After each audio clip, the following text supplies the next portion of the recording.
இதெல்லாம் கூடாது, அவுலியாக்கள்லாம் ஒரு சக்தியெல்லாம் கிடையாது, இறந்து போனால் எல்லாம் முடிஞ்சிருச்சு அப்படின்னு சொல்லும் பொழுது அடுத்து ஒரு பயங்கரமான ஒரு வாதத்தை எடுத்து வைப்பாங்க. என்ன வாதம்? அவுலியாக்கள்கிட்ட அற்புதம் நடந்துக்கிட்டு இருக்க கண்ணால் பார்க்குறமே, இதுதான் பெரிய ஆதாரம். அடுத்து என்ன ஆதாரம் வைப்பாங்க? தர்காக்களுக்கு எத்தனை ஒரு வயிற்று வலி, அவர் இருந்தார், அவர் அவுலியாட்ட போயிட்டு வந்தார், வயிற்று வலி போயிடுச்சு, இவருக்கு 5 வருஷமாக பிள்ளை இல்லை, அந்த தர்காவுக்கு போனார், இவருக்கு பிள்ளை பிறந்துருச்சு, இவருக்கு அது இருந்துச்சு, இவர் வறுமையாக இருந்தார், அப்படி இருந்தார், இப்படி இருந்தார்னு ஆளுக்கு என்ன செய்வாங்க, சில உதாரணங்களை கொண்டாந்து சொல்லி, பார்த்தீர்களா இவங்க இல்லைங்கிறாங்க, இது ஆதாரம் இல்லைங்கிறாங்க, இந்த இருக்குது அப்படின்னு சொல்லிட்டு என்ன செய்கிறாங்க, சில ஆட்களை உதாரணமாக காட்டி இதெல்லாம் நடக்கத்தானே செய்யுது அப்படிங்கிறார்கள். இந்த விஷயத்தை நம்ம தெளிவாக வழங்கி கொள்ள வேண்டும். நீங்கள் தர்காவில் நேர்ச்சை பண்ணவன நடந்துச்சுன்னு சொல்கிறீங்களே, அது உண்மையா? உங்களுக்கு நடந்தது வேண்டாம், உண்மையாக இருக்கலாம், அவரால் தான் நடந்ததுக்கு நிரூபிக்கணுமா இல்லையா? அது நடந்தது உண்மையாக இருக்கலாம், வயிற்று வலி போயிருக்கலாம், உங்களுக்கு பிள்ளை பிறந்திருக்கலாம், உங்கள் வறுமை நீங்கி இருக்கலாம், அவர் நேற்று இருந்தோட நல்லாமல் இருக்கலாம், அதெல்லாம் விஷயம் கிடையாது. அவரால் தான் நடந்தது என்பதை எந்த வகையில் உறுதி செஞ்சீங்க?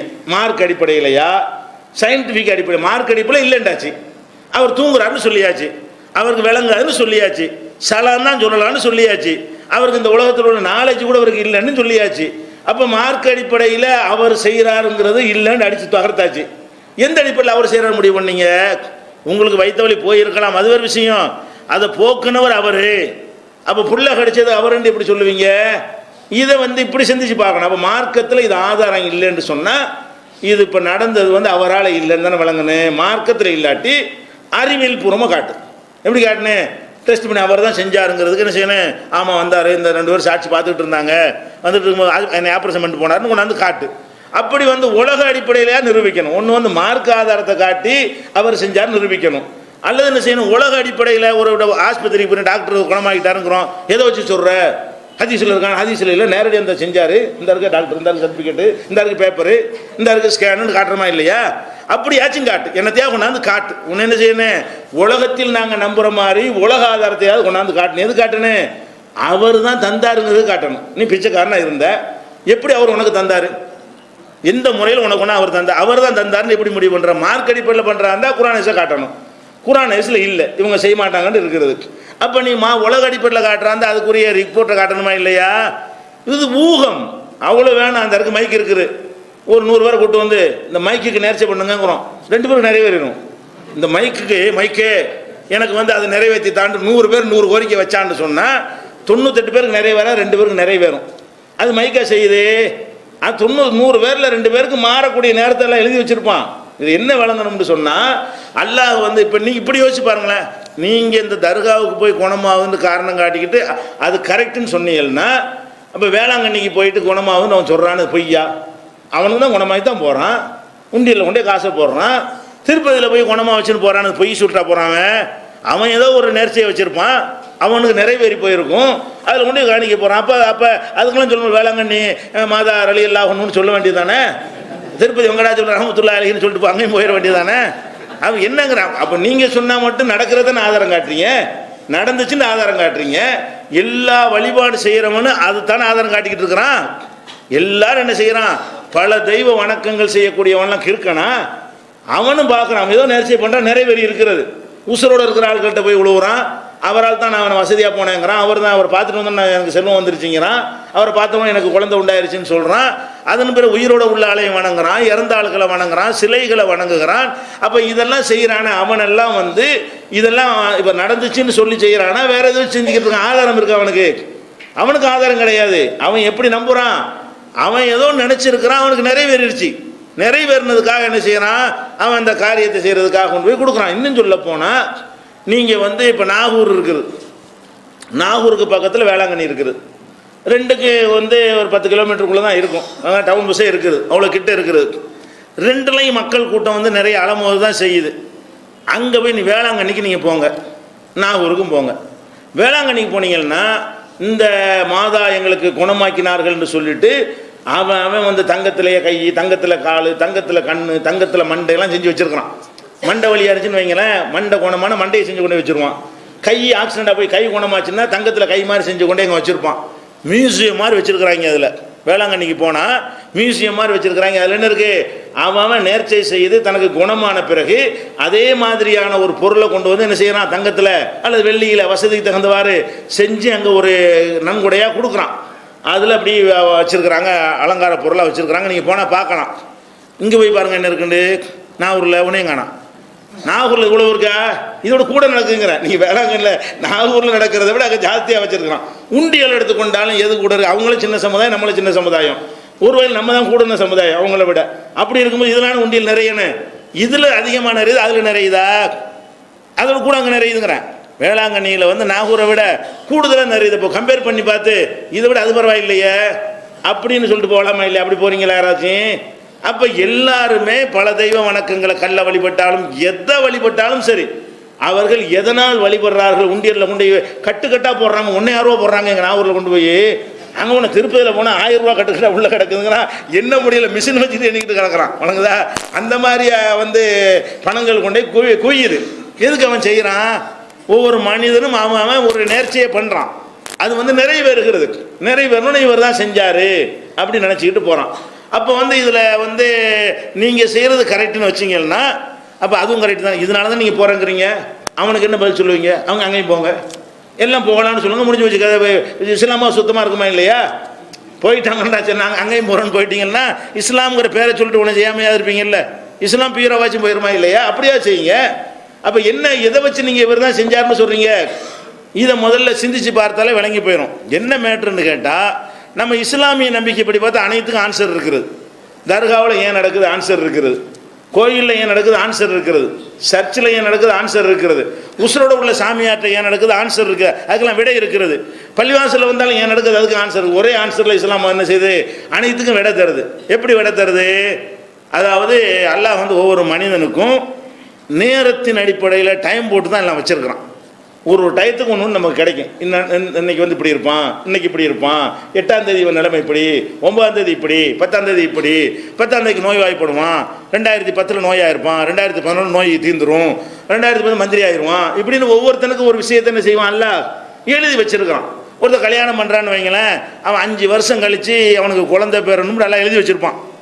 அவனுக்கு 5 வருஷம் எங்கே போனாலும் நடக்கவே நடக்காது. இந்த 5ஆவது வருஷம் என்ன செய்கிறான்னா, அவன் நாகூருக்கு போனான்னு வைங்களேன், அவர் தந்தாருன்னு நினச்சிக்கிறான். அவர் போவாட்டால் நல்லா அவனுக்கு எழுதி வச்சுட்டான்.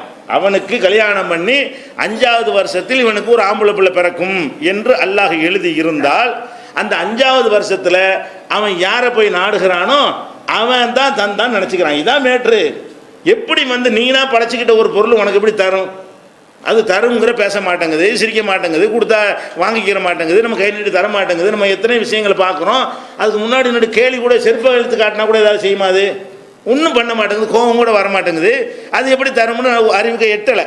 அப்போ என்ன செய்யணும்? சூப்பர் பவராக இருக்கிற ஒருத்தன் தான் தர்றான், அனைவருக்கும் ஒரே ஒரு கடவுள் இருக்கான்னு அவன் தான் தர்றான் அப்படின்னு சிந்திச்சு பார்த்தீங்கன்னா எப்படி தர்றான்? டைம் போட்டு வச்சுருக்கணும். நான் வறுமையில் இருக்கேன்னு வைங்களேன், ஒரு இப்போ 25 வருஷம் வறுமையாக இருப்பேன், 26ஆவது வருஷத்தில் நான் ஒரு கோடீஸ்வரன் ஆயிடுவேன் அல்ல எழுதுனான்னு வைங்க. 26ஆவது வருஷம் நான் கோடீஸ்வரன் ஆயிடுவேன். எப்படி ஆகணும் என்னன்னா தெரியாது. அல்ல எழுதியிருந்தா என்ன செய்வேன்? நான் பாட்டுக்கு இங்கேயும் போயிடுவேன். அப்போ போனவன் அந்த நேரத்தில் நான் என்ன பண்ணுறேன்? 24 வருஷம் கஷ்டப்பட்டு 25ஆவது வருஷம் அந்த சொல்கிறாங்களேன்னு சொல்லிட்டு நாங்கள் ஒன்றா யார் வடிக்கணும் போய் பார்ப்போமே அப்படின்னு போவேனா? அங்கே போய் ஏதாவது ஒரு உண்டியில் காசு விட்டு வருவானா? ஏன்னா பணக்காரனா போயிடுவேன். அப்போ நான் என்ன நினச்சிடுறது? ஏர்வாடி இப்படின்னு தந்துட்டாருன்னா எல்லாருக்கும் தந்தாரா? அவன் என்ன செய்யணும்? நான் 100 பேரை கூட்டிகிட்டு வருவேன். பிள்ளை இல்லாத 100 பேரை கூட்டிகிட்டு வருவேன். நீ டைம் சொல்லு, எத்தனை நாளில் கிடைக்கும்னு சொல்லு. பிள்ளை இல்லாத நான் கூப்பிட்டு ஒரு டைம் போட்டு அந்த 100 பேரையும் செக் பண்ணுவோம். 100 பேருக்கு கிடைக்குமா? அப்போ அங்கே அவர் செயல நல்லா விளங்குதே. நீ கேட்டால் கிடைக்குதுங்கிற எங்க எல்லாம் வந்து எல்லாருக்கும் தருவான்ல, நாடிய போது தருவான். நேரம் விதிச்சிருக்கோன்னு சொல்லிவிட்டான். விதி அல்ல, விதிப்படி நான் இயங்கி கொண்டு இருக்கிறது. அந்த விதியை ஒருத்தன் தான் வகுக்க முடியும். அந்த ஒருத்தன் தான் சூப்பர் பவர் அல்லா இருக்கான்னு சொல்கிறான். அது எல்லாத்துக்கும் விடையாக போயிடுது. அப்போ ஒரு பழமொழி சொல்லுவாங்க தமிழில் கூட, விட்டவன் விளவும் போது தொட்டவன் கெட்டிக்காரன். விட்டவன் அல்ல, எவன் நோயை விட்டானோ அவன் வந்து என்ன செய்கிறான்னா, அவன் இன்னையோட இவனை போய் விட்டுருவோம் போதும் அப்படின்னு நினைக்கும் போது ஒரு டாக்டர் கையை தொட்டுருவான். அந்த கை தொட்டு தான் நோய் சிகிச்சை பண்ணுவாங்க. அதான் தொட்டவங்கிறது. விட்டவன் விலகும் போது தொட்டவன் கெட்டிக்காரம்பாங்க. அப்போ வந்து பெரிய பெரிய டாக்டர்லாம் போயிருப்பான். அப்போலாம் எல்லாம் முடிவு எடுக்கலை. இவனுக்கு இன்னும் கொஞ்சம் நாளைக்கு இப்படி கடறான் நல்லா வச்சுருக்கிறான். இவன் எல்லா டாக்டரையும் போவானா, ஒன்றுமே ஒர்க் அவுட் ஆகாது. கடைசியில் எல்லாம் என்ன பண்ணுவான்? சரி இவ்வளோ போதும், இந்த மாதத்தோடு இவனை வந்து சரி நேராக்கிடுவோம், ஒன்றாந்தேதியிலேருந்து இவனை குணமாக்கிடுவோம்னு நினைப்பானா. அன்னைக்கு பார்த்து ஒரு நாட்டு வைத்தியத்தை போவான். அவர் ஒரு லேவியை கொண்டு கொடுப்பாரு. இவர் தாங்க இதுதான் மிரட்டு வழங்குதா, இவர் தாங்க வைத்தியம் அப்படி நினைச்சிருவாங்க. நம்ம இத்தனை நாள் கிட்ட போனோம், அவர்கிட்ட போனோம், இவர்கிட்ட போனோம், ஒருத்தரையும் நடக்கலை, இந்த ஆள்கிட்ட போனோம், உருண்டை கொடுத்தாரு குணமாக போச்சு அப்படின்னு நினைக்கிறானா இல்லையா? இதுதான் பழமொழியில் சொல்லுவாங்க, விட்டவன் விலகும் போது தொட்டவன் கெட்டிக்காரன். இந்த லாஜிக்கு தான் எல்லாத்துக்குமே. இந்த தர்காவில் நடக்குது, அங்கே நடக்குது, இங்கே நடக்குதுலாம் என்னென்னு கேட்டால் அங்கெல்லாம் நடக்கிறதில்ல. இதை லட்சக்கணக்கான பேர் போய் கேட்குறானுவ, லட்சக்கணக்கான பேர் இத்தனை பேர் நீங்கள் பார்க்கலாம், அனுபவத்தில் பார்க்கலாம். என்ன சொல்லுவாங்க, ஆமாங்க நான் இத்தனை ஒரு தர்காவிடலங்க போயிட்டாங்க ஒன்றும் ஆகலைங்கிறான். அப்போ எத்தனை மாறிக்கிட்டே இருக்க, ஒரு தர்காவுக்கு போனோம் பிள்ளை வந்துட வேண்டியதானே. பிள்ளை இல்லைங்கிறான், எத்தனை வருஷமாடா, இல்லை 25 வருஷமா இல்லை, என்னடா பண்ண, நான் ஊருக்கு போனேன்னா அங்கே, அப்புறம் இதுக்கு போனேன்னா அப்புறம் அதுக்கு போனேன்னா ஒன்று விடலைங்க எல்லாம் பார்த்துட்டுங்கிறான். அப்போ என்ன அர்த்தம், அப்படி இருந்த மூத்தா போன இருக்கானா இல்லையா? இது நாட்டில் உள்ள அம்புட்டு தர்காவையும் பார்த்துப்புட்டு அவன் கோரிக்கை நிறைவேறாமல் அப்படியே வந்து பிள்ளை இல்லாமல் மூத்தா போனவன் என்ன பார்த்துருக்கலாம் இல்லையா? அப்போ ஏன் ஒரு தர்காவிலேருந்து ஒரு தர்கா மாறிட்டு எதுக்கு இருக்கிறான்? அப்போ அங்கே நடக்கலன்னு விளங்குது, நேரம் வரல, இன்னும் தோடாமல் விட்டவன் வந்து விலகலை. விட்ட விலகும் போது என்ன செய்ய முடியும், தொட்டவனுக்கு அந்த பேர் கிடைக்கும். அப்போ இந்த மாதிரி உள்ள ஒரு அறிவுக்கு பொருந்தாத ஒரு கற்பனையாக ஒரு காரணத்தை கற்பித்து கொண்டு அவர் தான் குணமாக்குறாருங்க. அவர் குணமாக்குனார் என்பதற்கு ஒன்று மார்க்க ரீதியாகவும் ஆதாரம் காட்டணும், அல்லது உலக ரீதியான ஆதாரம் காட்டணும். அவருக்கு அந்த சக்தி இருக்குங்கிற டெஸ்ட் பண்ணி நிரூபித்து காட்டணும். அவர் கூப்பிடும் போதில்ல அவருக்கு என்ன திறமை கேள்வி கேட்போம், இதெல்லாம் செய்கிறதுக்கு அவர் எப்படி செய்கிறான்னு கேட்போம்னு நிரூபிச்சா காட்டணுமா இல்லையா? ஒரு டாக்டர் போலி டாக்டர்னு கம்ப்ளைண்ட் கொடுத்தா என்ன செய்வாங்க, கூப்பிட்டு டெஸ்ட் பண்ணுறாங்களா இல்லையா, கேள்விலாம் கேட்குறாங்களா இல்லையா? அந்த மாதிரி என்ன செய்வோம், நீங்கள் நான் ஒரு ஆண்டவர் குணமாக்குறாருன்னா சரி அவருக்கு எழுப்பி கூட்டிகிட்டு வா கேட்போம். நான் சில கேள்வியெல்லாம் கேட்குறோம் சொல்லட்டும். அவர் ஒழுங்காக மருத்துவ சம்பந்தமாக கேள்வி சொல்லிட்டாருன்னா இவர் மருத்துவத்துக்கு தகுதியான ஆள் நான் சொல்கிறேன். அப்படி செய்யலாமே தவிர அந்த மாதிரி ஏதாவது நிரூபிச்சியலாம். ஒன்று ஹதீஸில் நிரூபிங்க, அல்ல அல்லாஹ் அந்த ஆற்றலை கொடுத்துருக்காங்க, நமக்கு மறு கேள்வி கேட்க மாட்டோம். அல்லாஹ்வும் ரசூலும் அந்த மாதிரியான ஒரு ஆதாரத்தை நமக்கு சொல்லி இருப்பார்களே, ஆனால் அதை செத்து போன பிறகு உங்களுக்கு எல்லா ஆற்றலும் இருக்கிறது, அவங்க நினைச்சதெல்லாம் செய்வார்கள் அப்படிங்கிற மாதிரி மார்க்கம் சொல்லிட்டா மறுகேள்வி நமக்கு இல்லை. எல்லாம் அறிவுபூர்வமாக கேட்க அப்படி கேட்டக்கூடாது. மார்க்கத்தில் சொன்னால் கேட்க மாட்டோம். மார்க்கத்தில் இல்லாத ஒன்று இருக்குன்னு நினைச்சிங்கன்னா அப்போ இந்த ஆதாரத்தை காட்டணும். அவருக்கு அந்த சக்தி இருக்குது, அவர் வந்து அதை செய்கிறாரு, அவர் தான் அதை பண்ணுறாருங்கிறதுக்கு இந்த அதுக்கு ஆதாரம்னு ப்ரூஃப் காட்டணும். ஒன்றும் இல்லை, சும்மா கற்பனை. இதெல்லாம் ஒரு ஆதாரமாக காட்டி கொண்டு செஞ்சால் இது எங்கே கொண்டு போய் முடிக்கும்? இப்படி சொன்னதுனால தான் எல்லாத்துக்கும் தயாராகவும் போயிட்டு இருக்கிறான். முஸ்லீமாக பிறந்து வச்சு என்ன செய்கிறான்னா தர்காண்டு இறங்கிட்டானா அடுத்து அப்படி இப்படி எல்லாத்துக்கும் ஓகே, எங்கே வேண்டாலும் போகிறதுக்கு ரெடி என்கிற அளவுக்கு அவன் மாறுறதுக்கு காரணம் என்ன? நீ தான் நடக்குதுன்னு சொல்லி கொடுத்துட்டு நடக்கலடா அதனால நடக்கலன்னு நீ விளக்கணும். மார்க் அறிஞருடைய வேலை என்ன? உனக்கு நேர்ந்தது வந்து அவரால் இல்லை, அல்லாஹ் உனக்கு நாடி இருக்கிறான் வந்துருச்சுடா, நீ துவா செஞ்சுட்டு இருந்தாலும் வந்திருக்கும்டா. சரி கடவுளை இல்லைங்கிற அவனுக்கு எப்படி நடக்குதப்ப? இவர்கிட்ட அவளியாட்ட போனால் அவளியாட் நடந்து கொடுத்துட்டாரு, அப்படி எல்லாரும் கொடுத்துட்டாரு. கடவுளை இல்லை, அவனுக்கு 25 வருஷமா குழந்தை இல்லை, திடீர்னு முன்னாடி கற்பனை ஆயிடுறா. எப்படி அது யார் கொடுத்தா? அவனுக்கு இஸ்லாம் சொல்லக்கூடிய ஆன்சர் தான் அதுக்கு ஒரு கூட்டாகும். அவனுக்கு எது மற்ற யாருடையதும் விடைக்கு வந்து சரியாக வராது. இஸ்லாம் என்ன பண்ணுது, அது அவனுக்கு நேரத்தை விதிச்சிருக்கிறேன், படைச்சவன் நான் வந்து அவனுக்கு 25 வருஷத்துக்கு பிறகு அவன் இல்லைன்றே சொல்லிட்டு தொலைட்டுமே, நான் தான் இல்லாதவனும் கொடுக்கத்தான் செய்வேன். அவன் கேட்டால் நான் கொடுக்குறேன், நான் தான் அனைத்துக்கும் ப்ரோக்ராம் பண்ணியில் வச்சிருக்கிறேன்.